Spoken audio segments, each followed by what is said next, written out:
हरे कृष्णा माता जी, पांचांग प्रणाम सभी भक्तों को। हरे कृष्णा।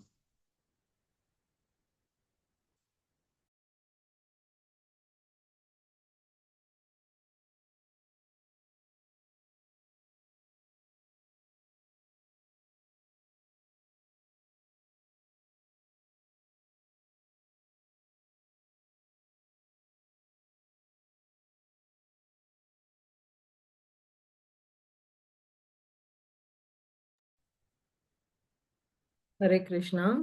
आप सभी का स्वागत है। ओम ज्ञानतिमिरन्धस्य ज्ञानाञ्जनशलाकाय चक्षुरुन्मिलितं येन तस्मै श्रीगुरवे नमः। नमो विष्णुपदाय कृष्णपृष्ठाय भूतले श्रीमते भक्तिवेदान्त स्वामिनिति नामिने। नमस्ते सरस्वते देवे गौरवाणी प्रचारिणे निर्विशेष शून्यवादी पाश्चात्य देश तारिणे। जय श्री कृष्ण चैतन्य प्रभु नित्यानंद श्री अद्वैत गदाधर शिवासादि गौर भक्तवृंद। हरे कृष्णा कृष्णा कृष्णा हरे हरे, हरे राम राम राम हरे हरे। तो हम लोगों ने जो है ये 22वें श्लोक तक देख लिया था।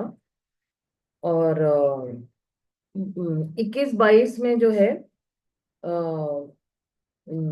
भगवान कह रहे हैं, कृष्ण कहते हैं कि सिर्फ शुद्ध भक्ति ही या शुद्ध प्रेम ही जो है मुझे जीत सकती है। अगर कोई मुझे जीतना चाहता है तो केवल शुद्ध प्रेम के माध्यम से ही जीत सकता है। जैसे कि मेरे गोप सखा है, या मेरी माँ यशोदा माई है, या जो मेरी जितनी भी गोपियां हैं, वो मुझे शुद्ध प्रेम से ही जीत सकती है। और जो है भगवान क्या कह रहे हैं, मयि भक्तिर भूतानामृत वायाः कल्पते दृष्टया यदा सीन महत् स्नेहो भवन्ति नाम मदापनः। तो ये श्लोक जो है वो 10वें स्कंद से लिया गया है। जीवों द्वारा मेरे प्रति की गई भक्ति उनके सनातन जीवन को पुनर्जीवित करती है। हे ब्रजबालाओ, मेरे प्रति तुम्हारा स्नेह तुम्हारा सौभाग्य है, क्योंकि इसी एकमात्र साधन से तुम लोगों ने मेरा अनुग्रह प्राप्त किया है। कहते हैं कि आपका जो प्रेम है मेरे लिए, ये एक्चुअली गोपियों के साथ बात कर रहे कृष्णा। और एक्चुअली ये कहाँ बात कर रहे, कुरुक्षेत्र के मैदान में बात कर रहे हैं। तो कह रहे हैं कि हे गोपिया, आपका जो स्नेह है मेरे लिए, यही आपका जो क्या है, आपका परम सौभाग्य है। क्योंकि यही एकमात्र है, यानी भगवान को जो कोई भी प्रेम करता है तो यही एकमात्र साधन है जिससे गोपियों ने भगवान का अनुग्रह प्राप्त किया हुआ है।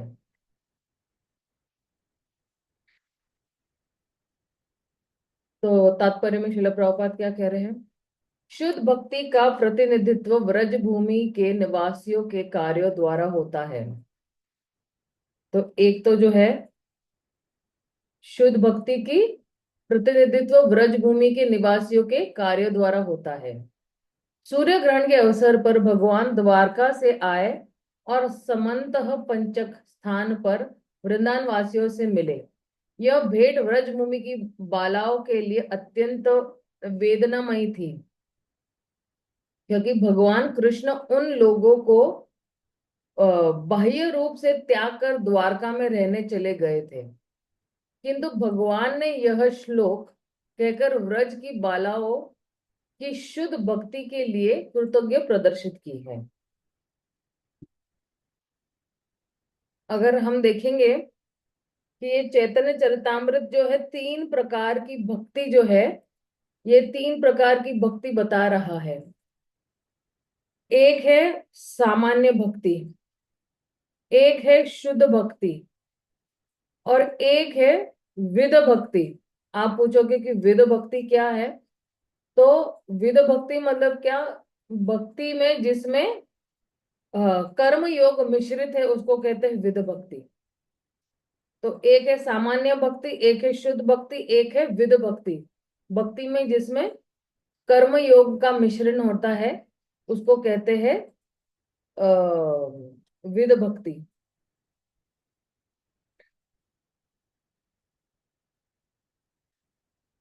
माता मोरे पुत्र भावे करे न बंधन, अतिहीन ज्ञाने करे लालन पालन।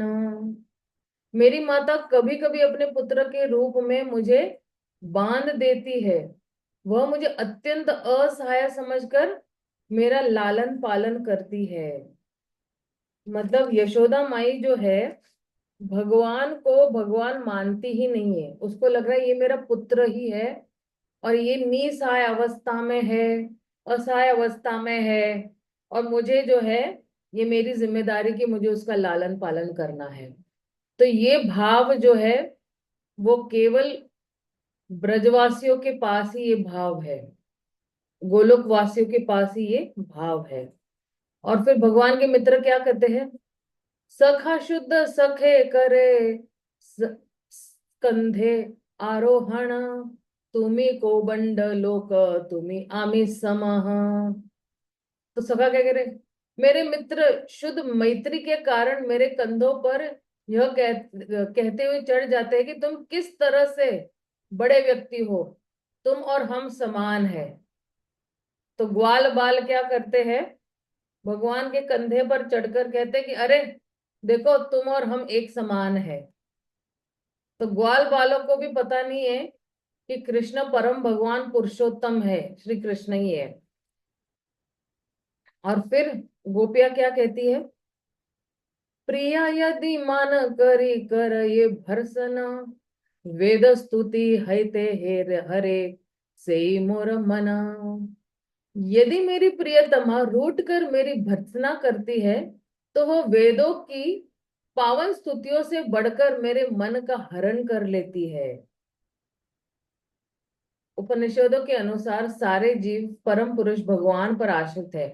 जैसा कि कहा गया है, नित्य नित्यानम चेतन चेतनम एको बहुनाम यो विदधाति कामान। एक सनातन व्यक्ति द्वारा अन्य सारे सनातन जीवों का पालन किया जाता है। क्योंकि पूर्ण पुरुषोत्तम भगवान अन्य सारे जीवों का पालन करते हैं, अतएव वे जीवन उनके आश्रित है। सॉरी, वे जीव उनके आश्रित रहते हैं। यहाँ तक कि प्रेम व्यापार के आदान प्रदान के समय भी भक्त उन पर आश्रित रहते हैं। किंतु अत्यंत शुद्ध दिव्य प्रेम के विनिमय के अवसर पर कभी कभी आश्रित भक्त प्रधान पुरुष के ऊपर भी प्रभुत्व जमाना चाहता है। यहाँ पे हम लोग इस भौतिक जगत में देखते हैं कि कभी कभी जो है पत्नी पति पर जो है हक जमाना चाहती है, या बोलती कि मैं आपसे श्रेष्ठ हूँ, या कहती है कि जो है मैं आपसे बहुत प्रेम करती हूँ। तो फिर भी जो है जो कोई प्रेम पूर्वक भगवान से उनके माता पिता के रूप में व्यवहार करता है वो कभी कभी भगवान के पद का भी अतिक्रमण कर जाता है। इसी प्रकार उनकी प्रेमिकाएं भी कभी कभी भगवान के पद से आगे बढ़ जाती है। किंतु ऐसे प्रयास उच्चतम प्रेम के प्रतीक है। क्यों ये उच्चतम प्रेम के प्रतीक है? क्योंकि उसमें प्रेम के वश जो है आ, कभी कभी उनके भक्त जो है ये उनसे भी आगे बढ़ जाते हैं, लेकिन कभी वो ये नहीं कहेंगे कि हम भगवान हैं, क्योंकि वो तो केवल कृष्ण को प्रेम करते हैं और उनको लगता है कृष्ण हमारा लल्ला है, प्रेमी है, सखा है। तो उस रिश्ते में वो आगे बढ़ जाते हैं, लेकिन कभी ये दावा नहीं करते कि अब हम भगवान हैं। तो किंतु ऐसा प्रयास उच्चतम प्रेम के प्रतीक है। ये वाला जो प्रयास है जहां पे भगवान के पद से भी आगे बढ़ जाना, राइट, तो ये प्रेम में पॉसिबल है कि प्रेमी जो है वो जीत जाते हैं, और कुछ देर के लिए जीत जाते हैं, फिर वापस जो है प्रेमी जो है वो अपने लेवल पर आ जाते हैं। केवल शुद्ध प्रेम से ही भगवान पर आश्रित प्रेमी भगवान की भर्त्सना करता है।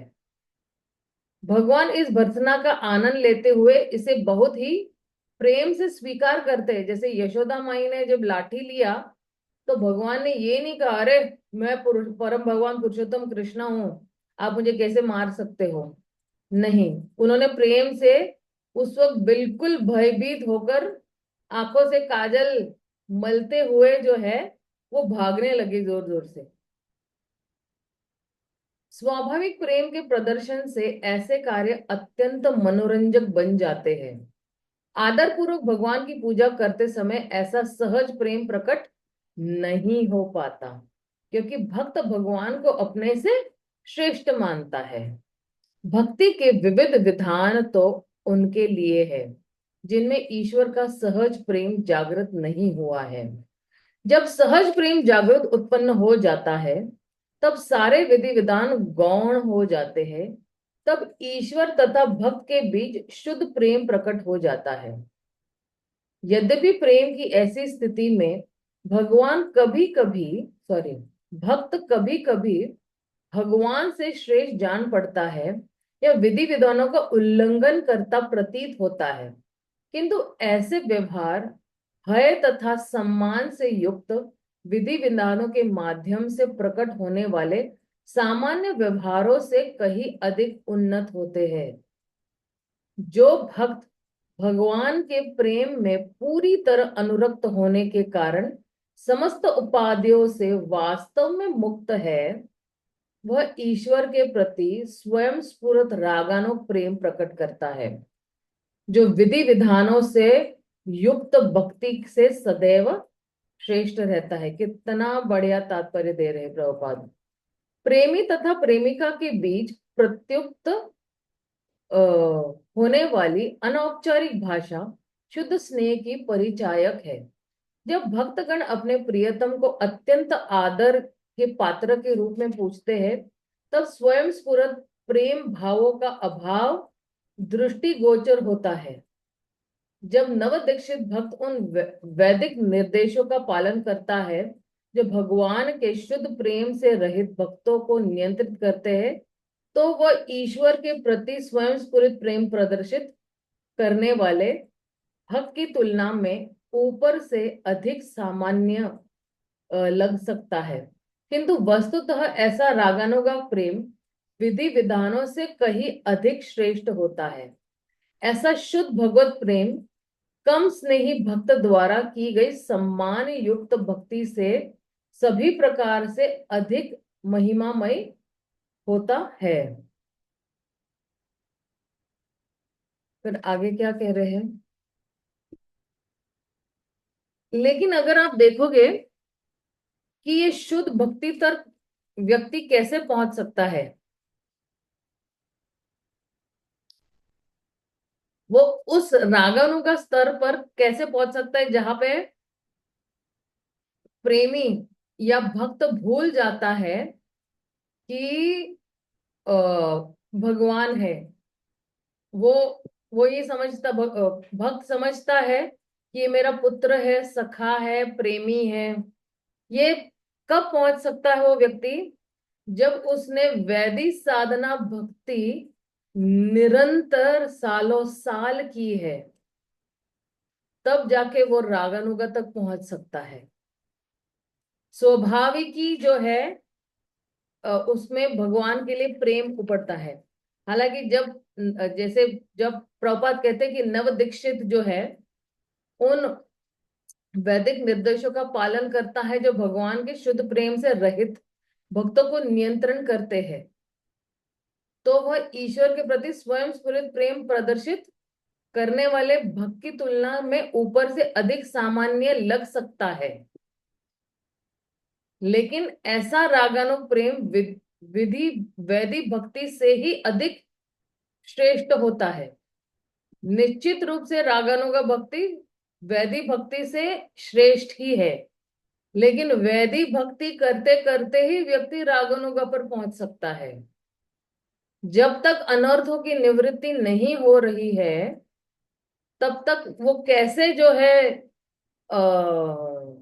रागानुगा पर पहुंच सकता है? अचानक तो नहीं पहुंच सकता है ना। तो जब अनर्थों की निवृत्ति होती है, तब जैसे रेल की पटरी जो होती है ना, दो पटरियां होती है, उसी तरह वैदिक साधना में दो पटरी चल रही होती है। एक है वैदिक साधना भक्ति और एक है रागानुगा भक्ति।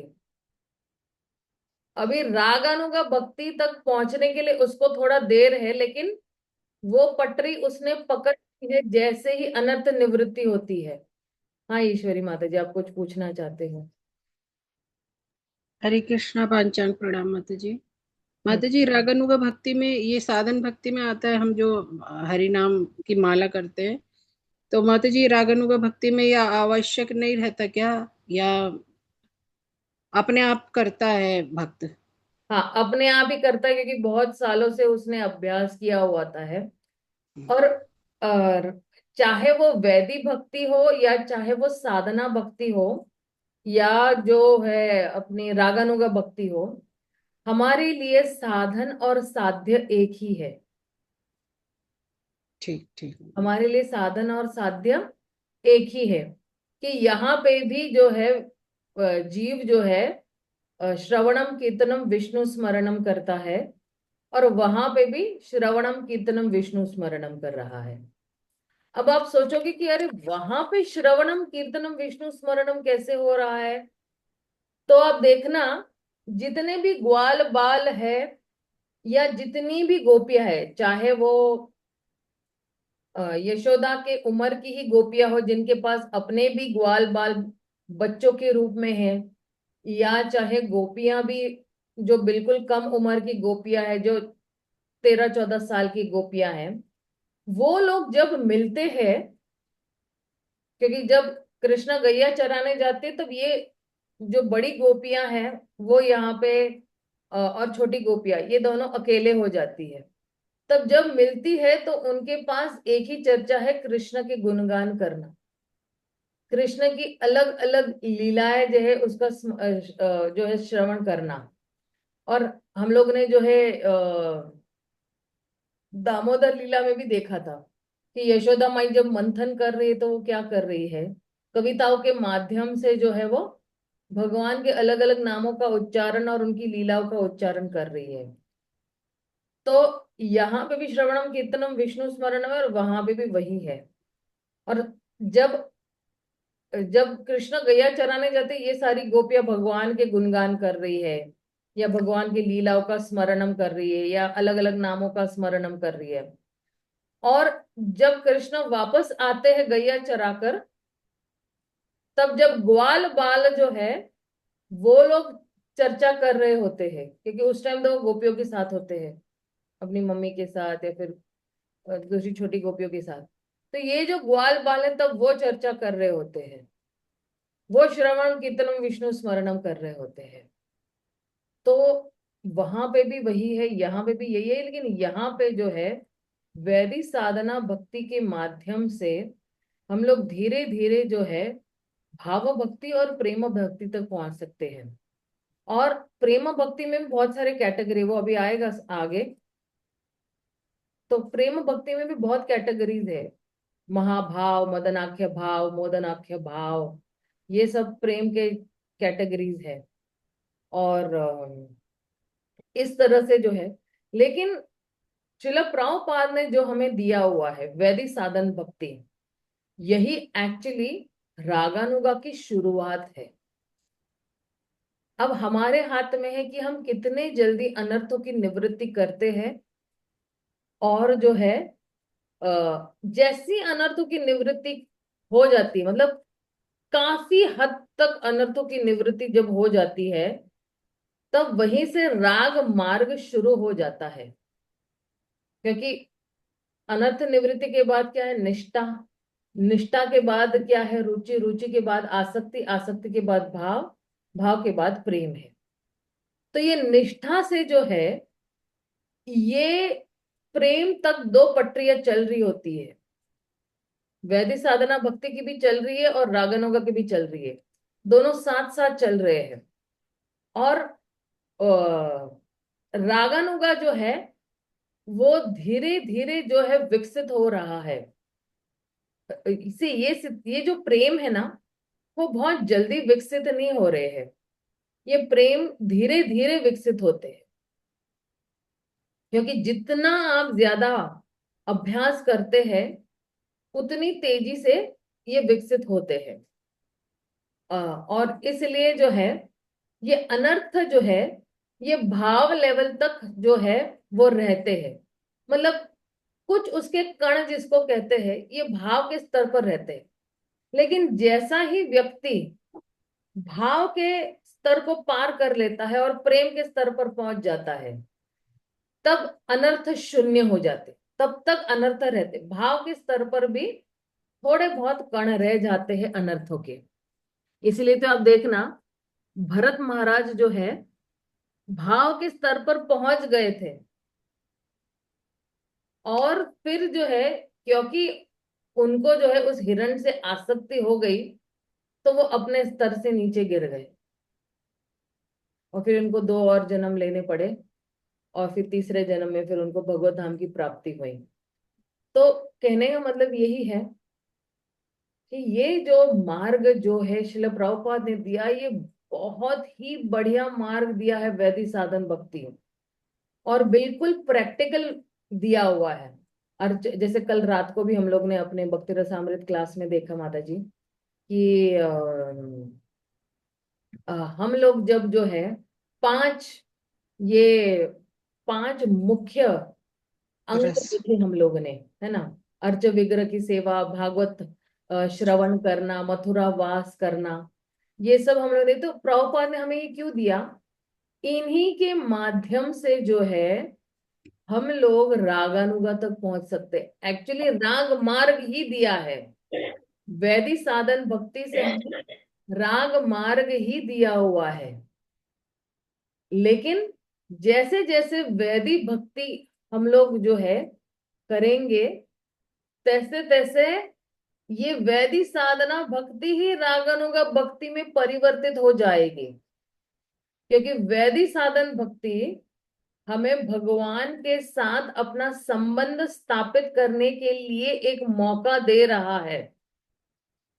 धीरे धीरे रोज हम वही कार्य कर रहे, रोज रोज रोज रोज 16 माला, 25 माला, 64 माला कर रहे हैं, रोज विग्रहों की सेवा कर रहे हैं रोज। तो फिर क्या हो जाती है, हम लोगों को एक आदत सी हो जाती है भगवान की। अभी हमारे पास के भगवान के प्रति कोई कोई जो बोलती है ना कि एक अ, आदत जो है उसको क्या कहते हैं, एक जो हमारे दिनचर्या में जो है। स्वभाव बन जाता है, स्वभाव। हाँ स्वभाव, यस प्रभु ji, thank you thank you. तो स्वभाव बन जाता है ये, जैसे जैसे हम वैदिक साधना भक्ति बनते थे ये हमारा स्वभाव बन जाता है, और यही स्वभाव जो है ये हमारे संस्कार बन जाते हैं। देखिए संस्कार मतलब क्या? संस्कार मतलब बचपन से हमारे माँ बाप ने जो हमें सिखाया है हम निरंतर करते रहते हैं, तो फिर ये हमारे संस्कारों मतलब हमारी चेतना में वो प्रवेश कर जाता है, और फिर हम उसको छोड़ नहीं सकते हैं। जैसे मान लो कि ब्रश करना या स्नान करना, ये अभी स्वभाव में घुस गया है कि नहीं, रोज उठ के पहले यही काम करना है, तो ये हमारे संस्कार में आ गए हैं। संस्कार का शब्द यही है कि निरंतर रोज एक चीज करते हैं तो वो हमारे स्वभाव में जो है प्रवेश कर जाता है। अब उसको बाहर निकालना नामुमकिन है। आपको कोई कुछ भी कहेगा, आप वैदिक साधना भक्ति नहीं छोड़ोगे आप। और फिर जो है वैदिक साधना भक्ति धीरे धीरे परिवर्तित होती है रागनुगा भक्ति में। इसलिए आप देखना, जितने भी हमारे आचार्य गण हैं वो मुक्त आत्माएं हैं, उनके पास रागानुगा भक्ति कूट कूट कर भरी हुई है, फिर भी उन्होंने वैदिक साधना भक्ति को नहीं त्यागा था। चाहे वो श्रील रूप गोस्वामी हो, सनातन गोस्वामी हो, जीव गोस्वामी हो, ये लोग जो है निरंतर वैदिक साधना भक्ति करते करते रागानुग भक्ति भी दोनों साथ में करते थे, ताकि हम जैसे बद्ध जीवों को ये गलत सिग्नल न जाए कि देखो देखो ये लोग तो सीधा रागानुगा। लेकिन रागानुगा इतना सहज नहीं है या इतना सस्ता नहीं है कि ऐसे ही हमें मिल जाएगा, चलते चलते रागानुगा भक्ति आ जाएगी, नहीं। उसकी एक विधि है। इसलिए वैधि साधना भक्ति ये विधि है, और इसी विधि के माध्यम से राग मार्ग तक पहुंचेंगे हम लोग। अभी और आगे एक्चुअली ना बहुत बात, मतलब बहुत बता रहे हैं एक्चुअली शिल प्रभुपाद भी और कृष्णा कविराज गोस्वामी राग मार्ग के बारे में। तो आइए जरा आगे जाते हैं हम लोग। ए शुद्ध भक्त लज्जा करीमो अवतार, करीब विधि विविध विध अद्भुत विहार, वैकुंठाद्य नाही ये लीला लीलार प्रचार, से लीला करीब याते मोर चमत्कार। तो ये दो इसमें क्या कहना चाहते हैं कृष्णा?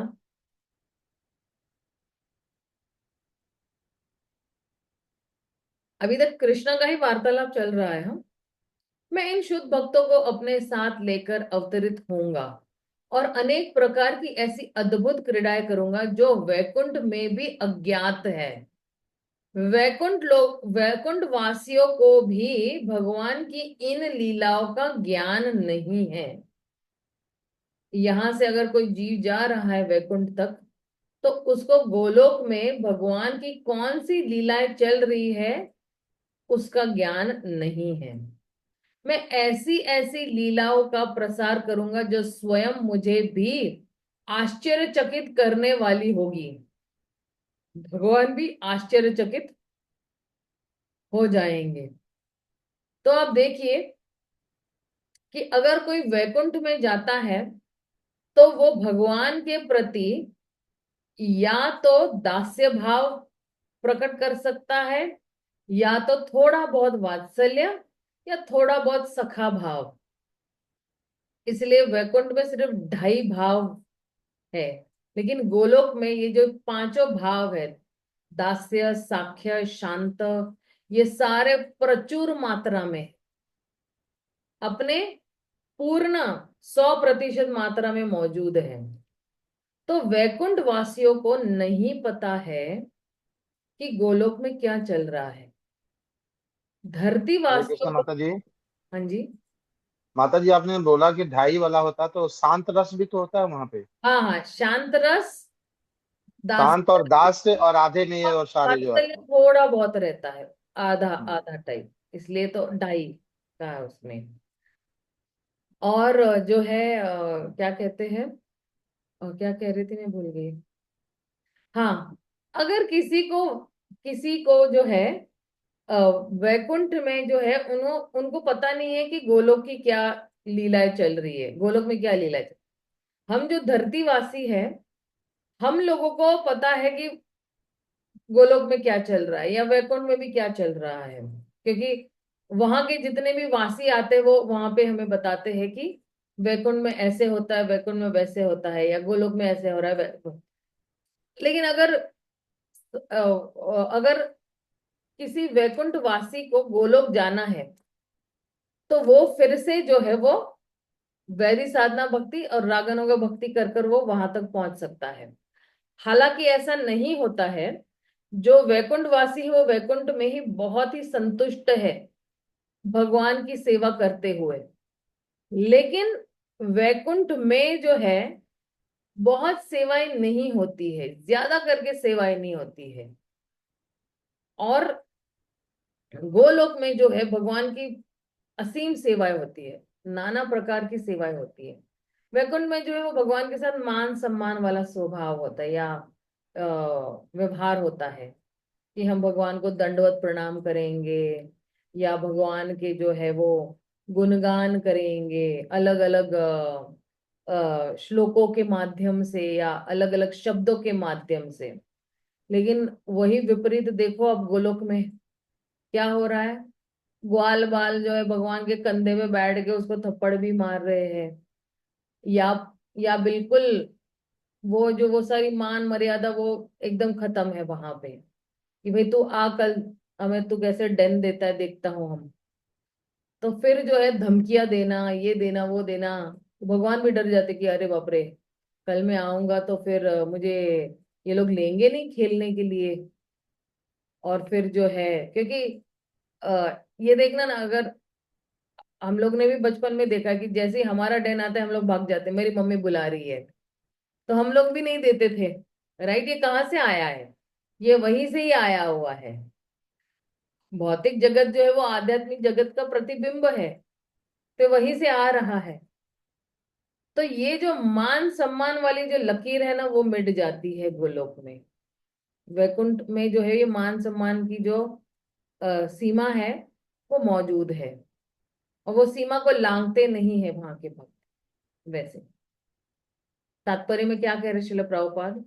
श्री चैतन्य महाप्रभु के रूप में भगवान कृष्ण अपने भक्तों को शुद्ध भक्ति की अवस्था तक क्रमश विकास करने की शिक्षा देते हैं। क्रमश विकास करने की शिक्षा देते हैं। इस तरह वे समय समय पर अपने उत्कृष्ट दर्शन तथा उपदेशों में चित्रित विविध अद्भुत लीलाओं में भाग लेने के लिए भक्त के रूप में अवतरित होते हैं। आध्यात्मिक आकाश में असंख्य वैकुंठ ग्रह है, और इन सब में भगवान अपने शाश्वत भक्तों द्वारा संपन्न आदर भाव युक्त भक्ति को स्वीकार करते हैं। अतएव भगवान श्री कृष्ण अपनी सर्वाधिक गुह्य लीलाएं प्रदर्शित करते हैं, जिनका आनंद वे दिव्य जगत में लेते हैं। ऐसी लीलाएं इतनी आकर्षक होती है कि वे भगवान तक को आकर्षित करती है, और इस तरह वे भगवान श्री चैतन्य के रूप में उनका आस्वादन करते हैं। और फिर आगे क्या कह रहे हैं? ये वाला श्लोक भी बहुत महत्वपूर्ण है, दो वाले। मो विषय गोपी गणेर उपपत्ति भावे, योग माया करीबे आपन प्रभावे। अब योग माया का क्या रोल है इसमें? योग माया के प्रभाव से गोपियों में यह भाव प्रेरित होगा कि मैं उनका उपपति हूं, मैं उनका पति हूं। योग माया उस अंतरंग शक्ति का नाम है जो भगवान को आत्म विस्फुरित कराती है। भगवान को भगवत्ता जो है, भगवान की जो भगवत्ता है उसको ही भुला देती। भगवान भूल जाते हैं कि मैं परम भगवान पुरुषोत्तम श्री कृष्ण हूं, और उन्हें विभिन्न दिव्य रसों में स्थित उनके शुद्ध भक्तों के प्रेम का विषय बनाती है। तो दिव्य रसों में स्थित उनके शुद्ध भक्तों के प्रेम का विषय बना देती है। तो देखिए, विषय कौन है? कृष्ण है।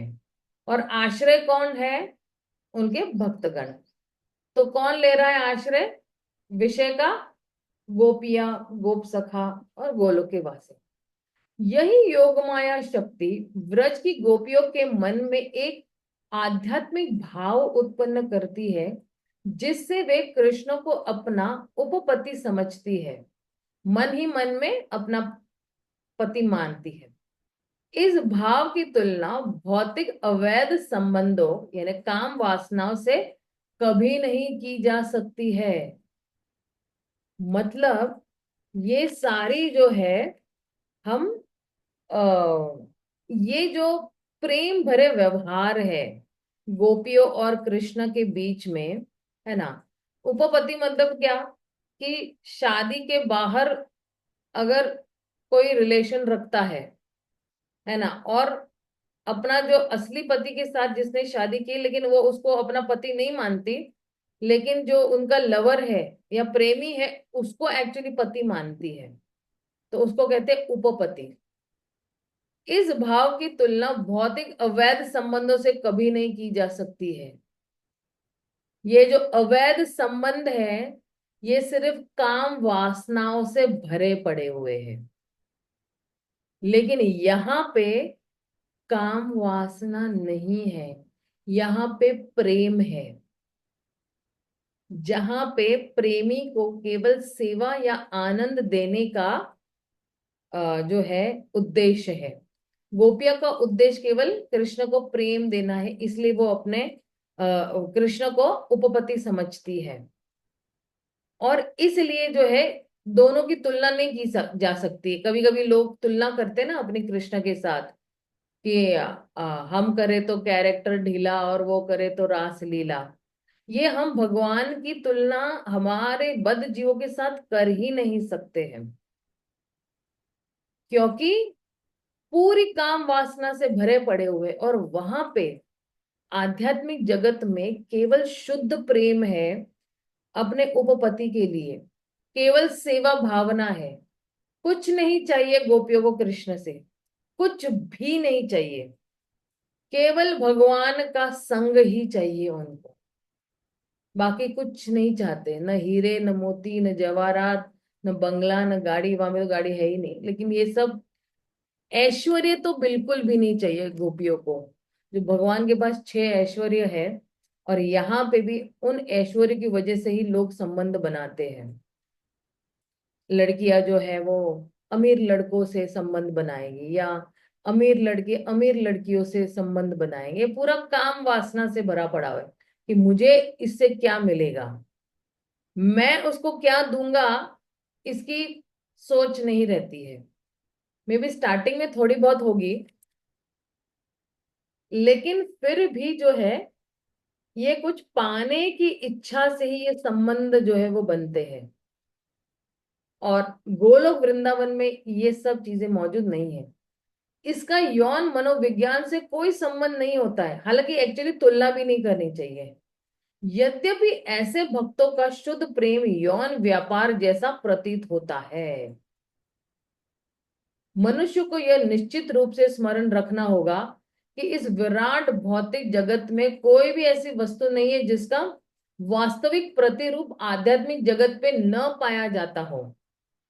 सारा भौतिक जगत दिव्यता से उत्पन्न है।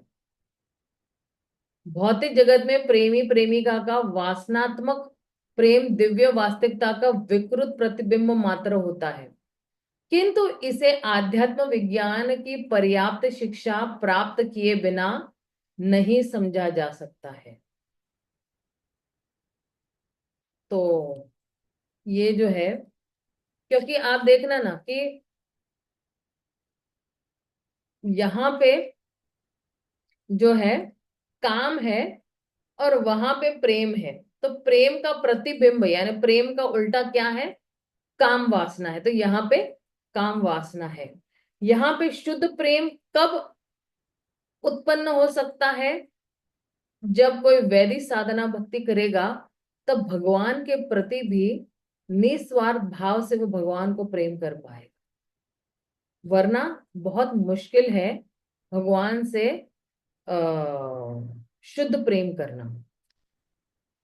आगे क्या कह रहे हैं, आमी ही न जानी ताहा न जाने गोपी गण, दुहार रूप गुणे दुहार नित्य हरे मन। इसे न तो गोपियां जान सकेगी न मैं, क्योंकि हमारे मन सदैव एक दूसरे के सौंदर्य तथा गुणों पर मोहित रहेंगे। तो तात्पर्य में क्या कह रहे श्रील प्रभुपाद, आध्यात्मिक आकाश में जितने भी वैकुंठ ग्रह है उनमें नारायण अधिष्ठाता देव है। उनके भक्त के रूप में उन्हीं के जैसे होते हैं। मतलब अगर भगवान विष्णु 4 भुजाओं वाले हैं तो उनके भक्त भी 4 भुजाएं जैसे। और वहां पर भक्त का विनिमय आदर के स्तर पर होता है। मतलब क्या, भगवान को आदर और मान सम्मान देते हैं, किंतु इस समस्त वैकुंठ ग्रहों के ऊपर भी गोलोक या कृष्ण लोक है, जहां आदि भगवान कृष्ण अपनी हल्लादिनी शक्ति को मुक्त प्रेम व्यवहारों में पूर्ण रूप से प्रकट करते हैं। क्योंकि भौतिक जगत में भक्त इन लीलाओं के विषय में लगभग कुछ भी नहीं जानते, अतएव भगवान उन्हें ये लीलाएं दिखाने की इच्छा करते हैं। ये सारी लीलाएं जो है भगवान इच्छा कर रहे हैं। गोलोक वृंदावन में परिकीय रस के नाम से एक प्रकार का प्रेम विनिमय होता है, यह एक विवाहित स्त्री का अपने पति को छोड़कर अन्य व्यक्ति के लिए आकर्षण जैसा है। भौतिक जगत में इस प्रकार का संबंध बहुत खराब माना जाता है, क्योंकि यह आध्यात्मिक जगत के परकीय रस का विकृत प्रतिबिंब है, जहां इसे सर्वोच्च प्रेम व्यापार माना जाता है। भक्त तथा भगवान के बीच ऐसी भावनाएं योग माया के प्रभाव से प्रस्तुत की जाती है। कौन सा वाला प्रेम? परकीय। जैसे गोपियां जो है, गोपियां के तो एक्चुअली पति है, फिर भी वो आधी रात को भी कृष्ण को मिलने आती है। तो ये उनकी बहुत स्वाभाविक ही भाव है भगवान के लिए, या उनका स्वाभाविक ही प्रेम है भगवान के लिए, जो पूर्ण रूप से जो है प्रकट हो रहा है। और जहां पे एक भक्त भी जो है, वो जो धर्म की सारी जो सीमाएं है वो भी लांघ देता है।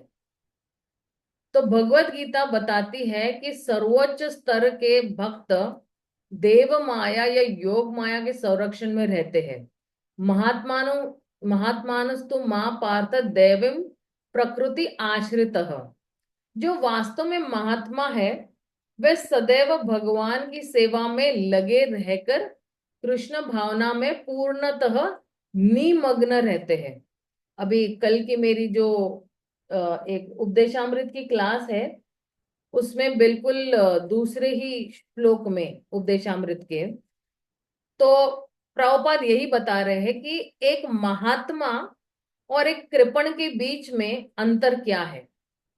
महात्मा वो है जो हमेशा भगवान की सेवा में संलग्न रहते हैं, और कृपण वो व्यक्ति है जो अपनी इंद्रियों की तृप्ति में संलग्न रहता है।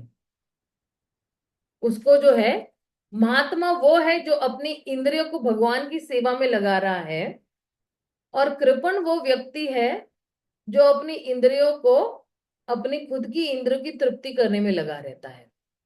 तो इसलिए महात्मा जो है वो दैवम आश्रित है, और जो है जो है देवी यानी क्या, वो लोग जो है वो हल्लादिनी शक्ति के अंतर्गत जो है वो काम करते हैं। और ये हल्लादिनी शक्ति जो है, जब कोई भी भगवान की सेवा करता है तो हल्लादिनी शक्ति का काम यही है कि वो भगवान के और निकट ले जाती है। लेकिन कोई अगर महामाया के प्रभाव में है, क्योंकि वहां पे योग माया का काम है या योग माया का प्रभाव है, और भौतिक जगत में महामाया का प्रभाव चलता है। तो जो कोई भी महामाया के चपेट में आ जाता है या अपने इंद्रियों के लिए ही काम कर रहा है या संतुष्ट कर रहा है, तो वो महामाया के चपेट में आ जाता है। महामाया उसको पकड़ लेती है, जकड़ लेती है। तो जो वास्तव में महात्मा है वे सदैव भगवान की सेवा में लगे रहकर कृष्ण भावना में पूर्णतः निमग्न रहते हैं। वे देवी प्रकृति या योग माया के संरक्षण में रहते हैं। योग माया ऐसी स्थिति ला देती है कि जिसमें भक्त मात्र कृष्ण से प्रेम करने के लिए सारे विधि विधानों का अतिक्रमण करने को तैयार हो जाता है। भक्त स्वभाव से पूर्ण पुरुषोत्तम भगवान के प्रति आदर के नियमों का उल्लंघन करना नहीं चाहता, किंतु योग माया के प्रभाव से वह भगवान से अधिक अच्छे ढंग से प्रेम करने के लिए कुछ भी करने के लिए तैयार हो जाता है। अब इसका अगर आप उदाहरण देखोगे, देखिए ऐसा नहीं है कि योग माया का प्रभाव जो है भौतिक जगत में नहीं हो सकता है।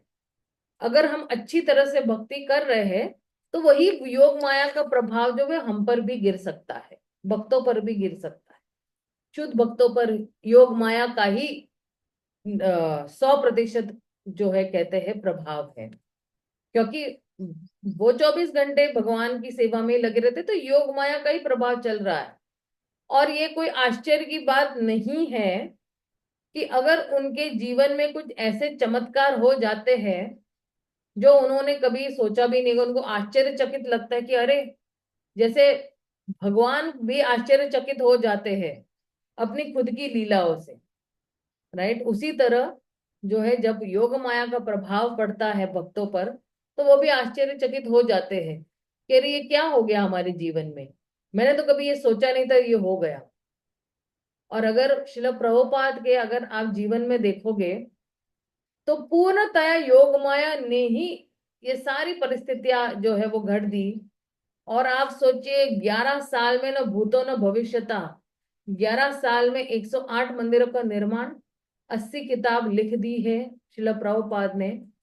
तो ये पूर्णतया योग माया का ही प्रभाव था कि जिसके माध्यम से शिल प्रभुपाद इतने ग्रंथ जो है वो लिख पाए हैं या उनका अनुवाद किया हुआ है। तो ये जो योग माया का प्रभाव है यहाँ पे शुद्ध भक्तों पर भी जो है रहता है। हमें नहीं लगता है कि ये साधारण व्यक्ति है, लेकिन ये शुद्ध भक्त जो है ये आध्यात्मिक जगत से जो है हम जैसे बद्ध जीवों का उद्धार करने के लिए आते हैं। जो लोग भौतिक शक्ति के वशीभूत होते हैं वे योग माया के कार्यकलापों को तनिक भी नहीं समझ नहीं सकते, क्योंकि बद्ध जीव शायद ही भगवान तथा भक्त के बीच के शुद्ध विनिमय को समझ सके। बद्ध जीव शायद ही भगवान तथा भक्त के बीच के शुद्ध विनिमय को समझ सके, क्योंकि दोनों के बीच में शुद्ध प्रेम है। तो बाहर के लोग नहीं समझ पाएंगे हमको या भक्तों को कि कितना प्रेम है उनको भगवान के प्रति। किंतु विधि विधानों के अंतर्गत संपन्न की गई भक्ति द्वारा मनुष्य काफी ऊपर उठ सकता है और तब योग माया के अधीन होकर शुद्ध प्रेम के व्यापारों को समझने लगता है। बहुत महत्वपूर्ण सेंटेंस है ये, विधि विधानों के अंतर्गत संपन्न की गई भक्ति। तो ये है वैदिक साधना भक्ति के बारे में बात कर रहे हैं। और अगर वैदिक साधना भक्ति जब हम करते हैं तो हम काफी ऊपर उठ जाते हैं।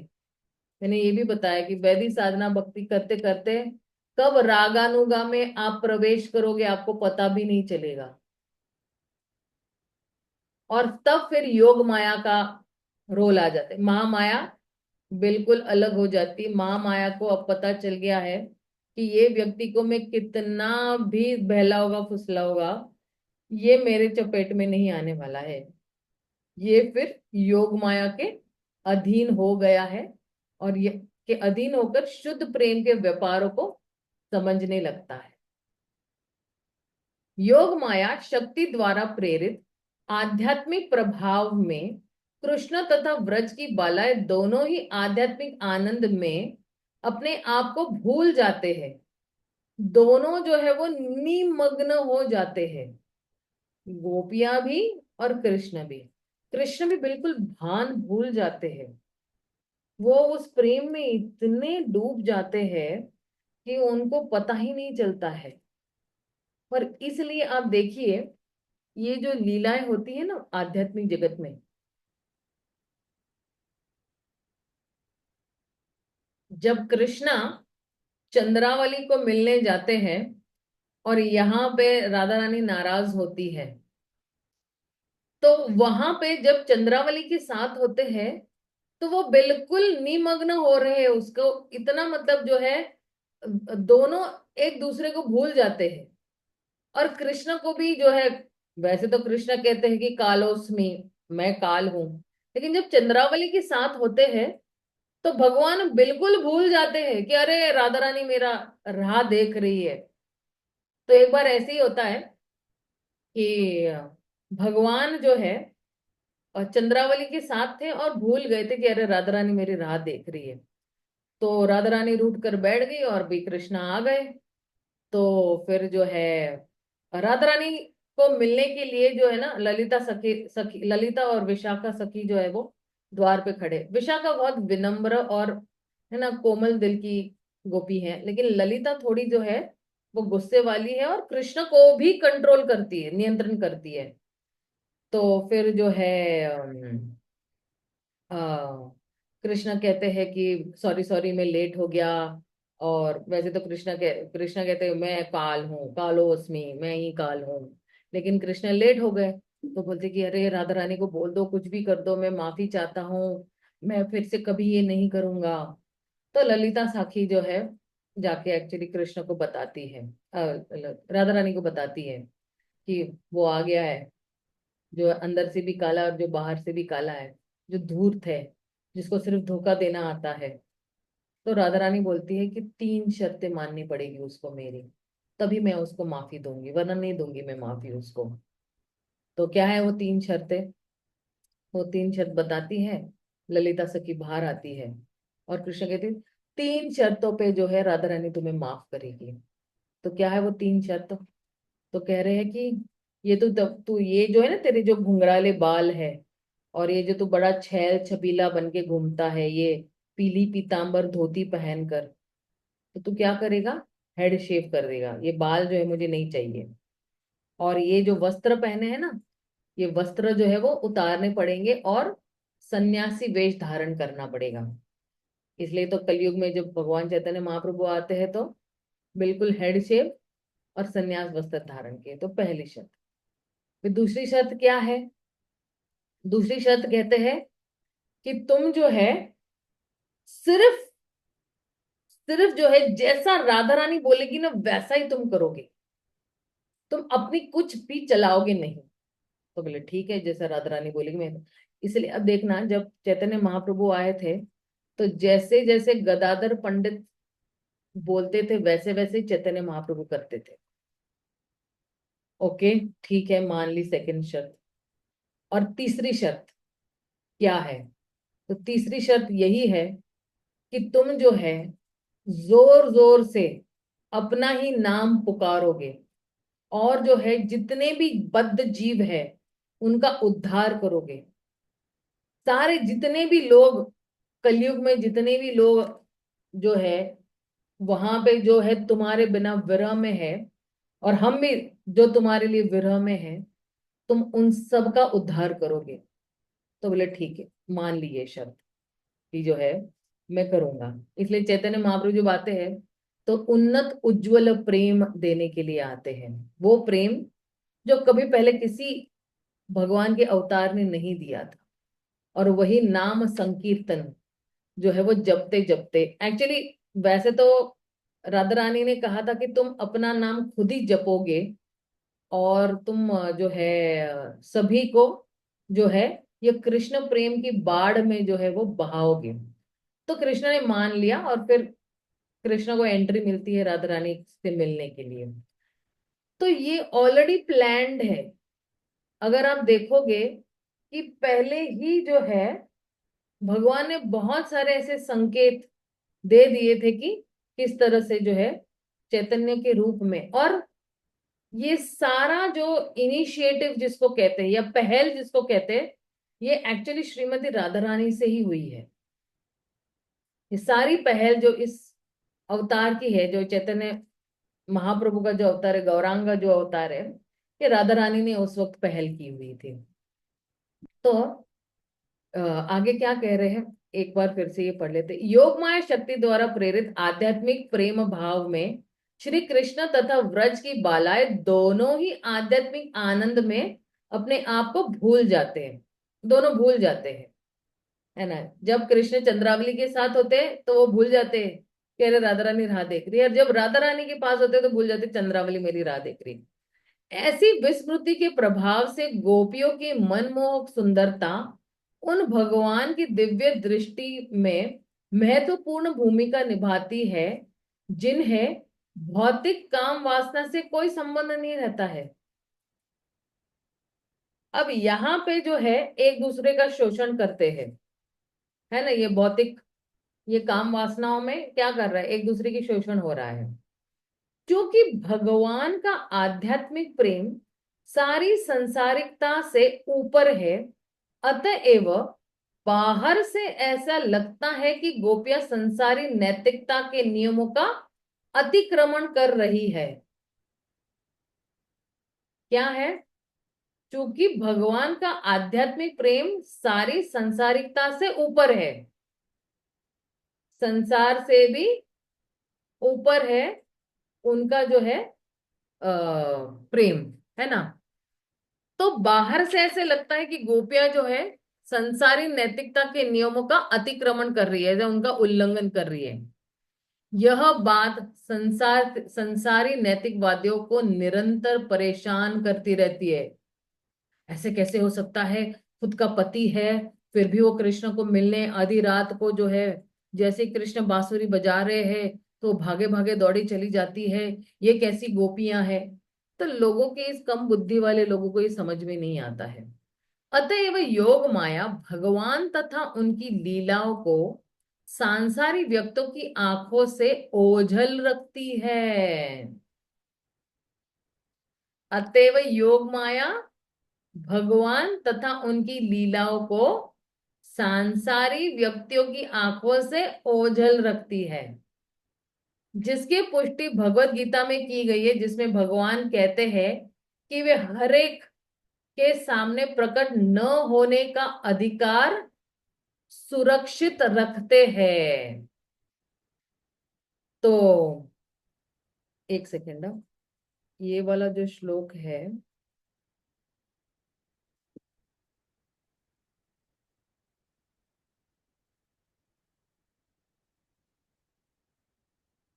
ये क्या श्लोक है मैं देख रही हूँ, जरा एक सेकेंड।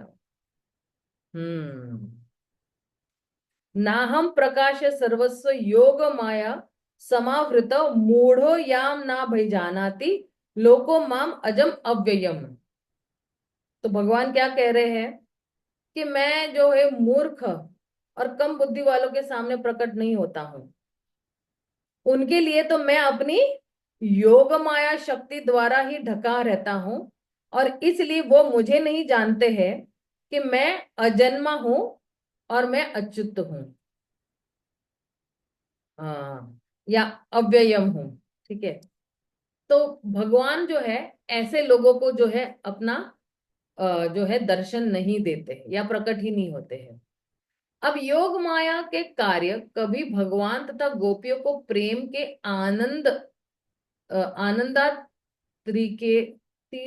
में मिलाते हैं, आनंदातिरेक में मिलाते हैं, तो कभी विच्छोह कराते, हाँ, कभी मिलन करवाते हैं तो कभी जो है सेपरेशन है या विलग भी करवाते हैं।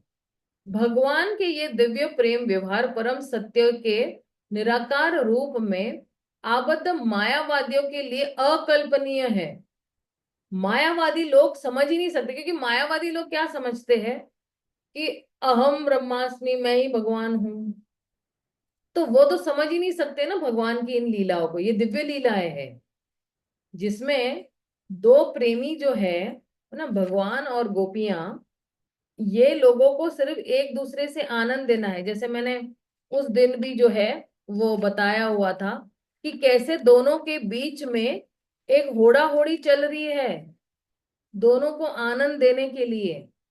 जब कृष्ण गोपियों को देखते हैं तो गोपियां खुश हो जाती है और उनकी मधुरता जो है निखर के आती है या प्रकट होती है, और गोपियां सोचती है कि अरे कृष्ण कितने मुझसे प्रसन्न है, तो फिर जो है उनकी भी सुंदरता और निखर के आ जाती है।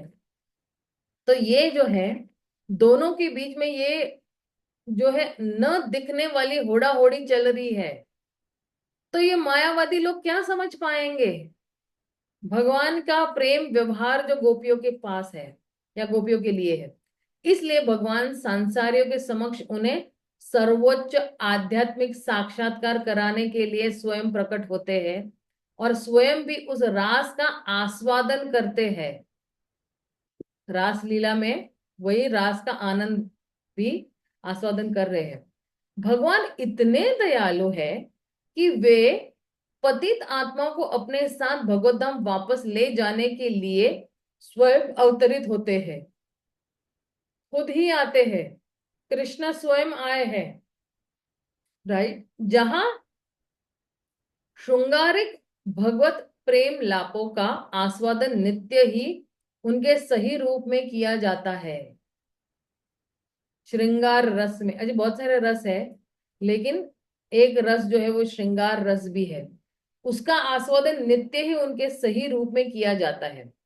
ऐसे प्रेम लाभ उस विकृत काम वासनाओं से भिन्न है जिसे पतित आत्मा अपनी रुग्ण अवस्था में पूजते हैं। रुग्ण अवस्था यानी बीमारी अवस्था में पूज रहे हैं और उनमें लिप्त होते रहते हैं। तो ये पतित आत्मा क्या करते, भगवान के साथ अपनी तुलना करते हैं और ऐसी लीलाएं करना शुरू कर देते हैं।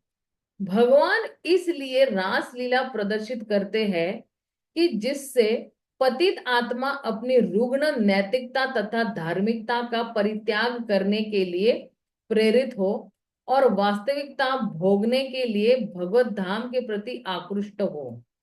रासलीला का उद्देश्य यही है कि भगवान के प्रति उनकी कोई आकर्षण निर्माण हो। रासलीला को तत्व से समझने वाला व्यक्ति निश्चित रूप से सांसारिक काम वासनाओं से घृणा करेगा। अभी देखिए मनुष्य का रोग क्या है, ये सांसारिक काम वासना ही ये मनुष्य का सबसे बड़ा रोग है, भीषण रोग है। और ये काम वासना एक बड़ी दीवार है भगवान और जीवात्मा के बीच में। लेकिन जब कोई भी भगवान की रास लीला, रास पंच अध्याय जो भागवत में दिया गया है वो पढ़ेगा, तो उसमें जितनी भी काम वासना, अच्छा कब पढ़ेगा, एक परिपक्व अवस्था में अगर कोई पढ़ता है तो फिर उसकी सांसारिक काम वासना से जो है उसको घृणा आएगी। अपरिपक्व अवस्था में अगर वो पढ़ेगा तो उसको ऐसा ही लगेगा कि मेरे और भगवान में कोई अंतर नहीं है और मैं भी भगवान जैसा कुछ भी कर रहे मैं भी कुछ भी कर सकता हूं। तो इसलिए स्वरूप सिद्ध व्यक्ति के लिए उचित माध्यम द्वारा भगवान की रास लीला का श्रवण उसे भौतिक काम सुख से सर्वथा विरक्त कर देगा। उसको भौतिक काम वासना से कुछ भी लेना देना नहीं है। और आगे क्या कह रहे हैं,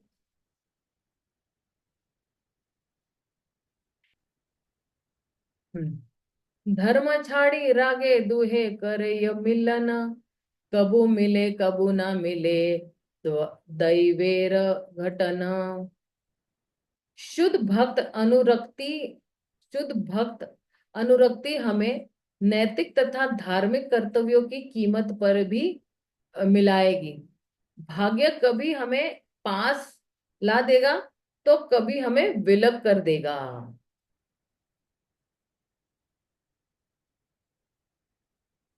तो ये जो है किसके बारे में बता रहे हैं, गोपियां अर्धरात्रि में कृष्ण की बांसुरी की ध्वनि सुनकर उनसे मिलने के लिए घरों से बाहर आ गई।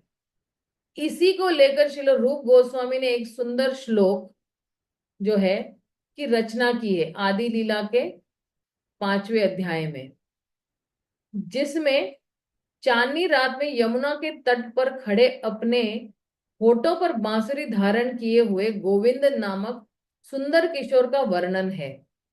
जो लोग समाज मैत्री तथा प्रेम की भौतिकवादी जीवन शैली भोगना चाहते हैं उन्हें गोविंद का दर्शन करने यमुना तट पर नहीं जाना चाहिए। कल ही हम लोग ने भक्ति रसामृत सिंधु में इसकी चर्चा की थी। भगवान कृष्ण की बांसुरी की ध्वनि इतनी मधुर है कि इसे गोपियां अपने परिजनों के सारे संबंधों को भूल गई और अर्धरात्रि में दौड़कर कृष्ण के पास जाती है। तो ये एक्चुअली क्या है मैं आपको बताती हूँ कि श्री रूप गोस्वामी कहते हैं कि अगर तुम्हें तुम्हारे पति पत्नी बच्चों से या परिजनों से बहुत प्रेम है, तुम यमुना केशी घाट पे मत जाना। क्यों मत जाना, वहां पे जो है एक ग्वाला खड़ा है और जो है जिसने जो है पीला पीतांबर पहना है, हाथ में बांसुरी है और मोर पंख है। तो ठीक है, लेकिन अगर चलो तुम गए भी केशी घाट पर, अगर गए भी और तुमने उसको देखा है तो तुम उसकी बांसुरी की धुन मत सुनना। क्यों? क्योंकि वो बांसुरी की धुन ध्वनि से ही जो है तुम जो है इतने मग्न हो जाओगे कि तुम वापस अपने घर नहीं जा पाओगे।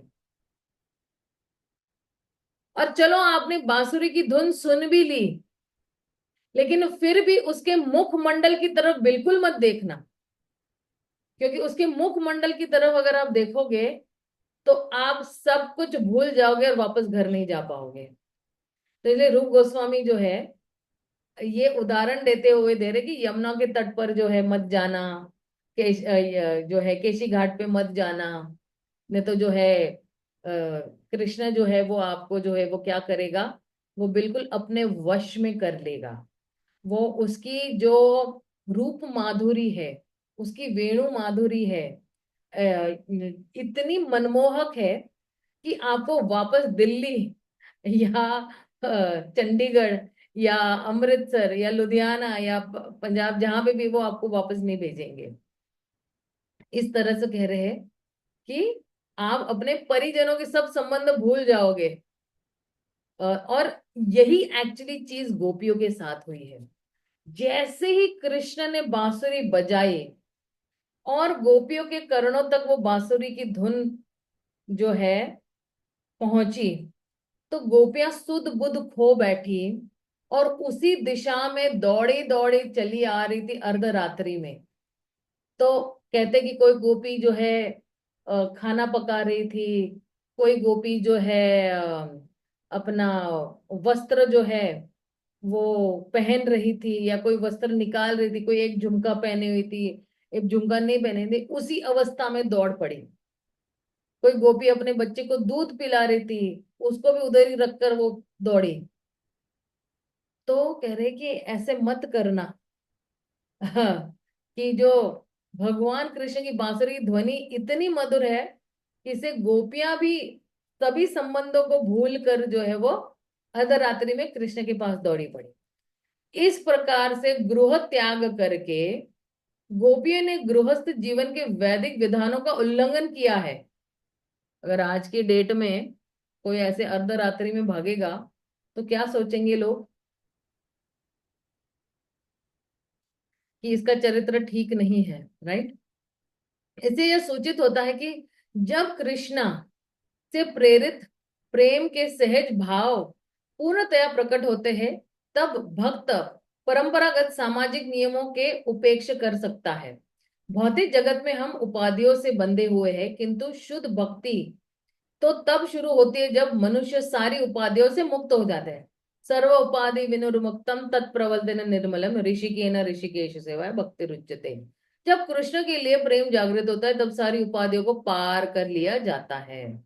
श्री कृष्ण का अपने सर्वाधिक प्रिय अंशों के प्रति स्वाभाविक आकर्षण ऐसे उत्साह को जन्म देता है जिससे कृष्ण तथा गोपियां परस्पर मिलने को बाध्य हो जाते हैं।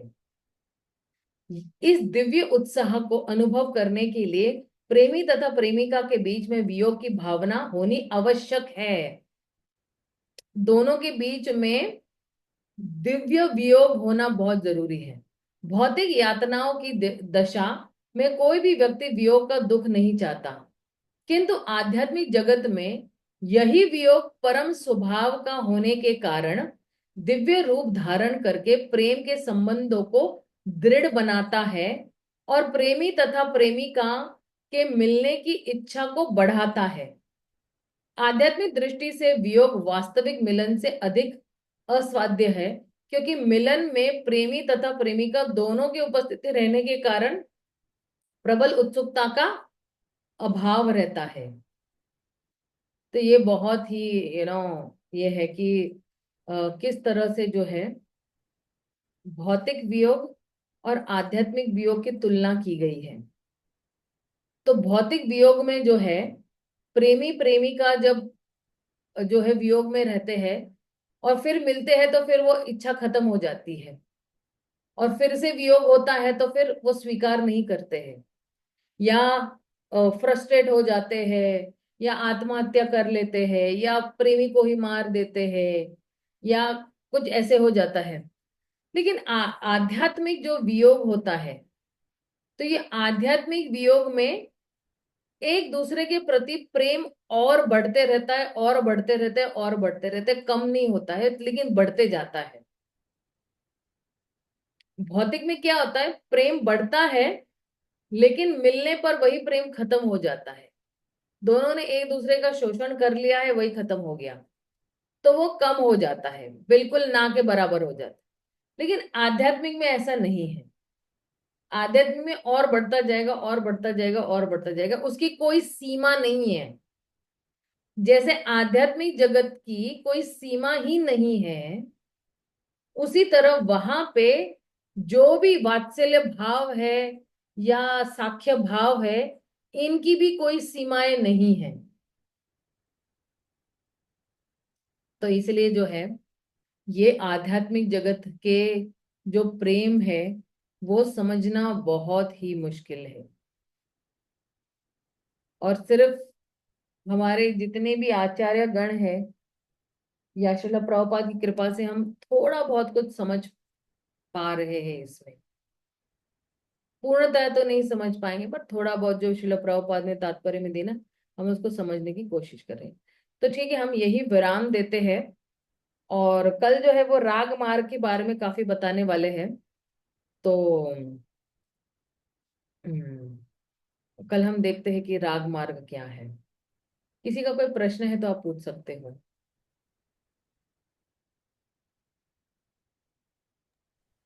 हरे कृष्णा माता जी, सादर प्रणाम। माता जी कोई प्रश्न नहीं है, मैं एक सूचना देना चाहती हूँ बस आपको कि माता जी आज मैं एडमिट हो जाऊंगी हॉस्पिटल में, कल मेरा ऑपरेशन है। किसका और ऑपरेशन माता जी आपका? मेरा माता जी हिस्टेरेक्टमी। तो अच्छा अच्छा। और कितने दिन आप रहोगे फिर? ये तो माता जी डॉक्टर बताएंगे, जो होने के बाद देखेंगे। कोई गंभीर समस्या तो नहीं है ना? माता जी ये भी डॉक्टर ही बताएंगे माता जी। लेकिन मैं मतलब ये इसलिए कि मैं कल तक भी मॉर्निंग की क्लास तो लूंगी माता जी, और मंगलवार को तो हमारी नाइट वाली क्लास होती ही नहीं है। हम्म। लेकिन अब पिछले दिनों मेरी क्लास जो छूटी है वो भी सब इसी के चलते छूटी है हाँ बस। हाँ हाँ हाँ हाँ।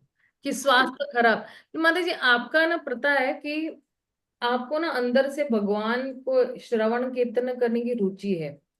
अगर आप हाँ जब क्लास में नहीं आते हो ना, तो मुझे पता चलता है कि नहीं, कुछ तो गंभीर है, इसलिए आप क्लास में नहीं आए हैं। कुछ माता जी तो मैं बहुत, वरना आप ये क्लास को छोड़ोगे ही नहीं, इतना मुझे इतना विश्वास है आप पर। नहीं सुनने का माता जी, मेरे को बीमारी है माता जी, मैं सुनने बिगर। और ये तो इतना सुंदर वरदान चल रहा है ना चैतन्य चरितमृत का, कि मेरी दिली इच्छा थी कि मुझे कहीं से मिले सुनने को या कैसे भी ना, तो ये हुआ स्टार्ट आपकी क्लास।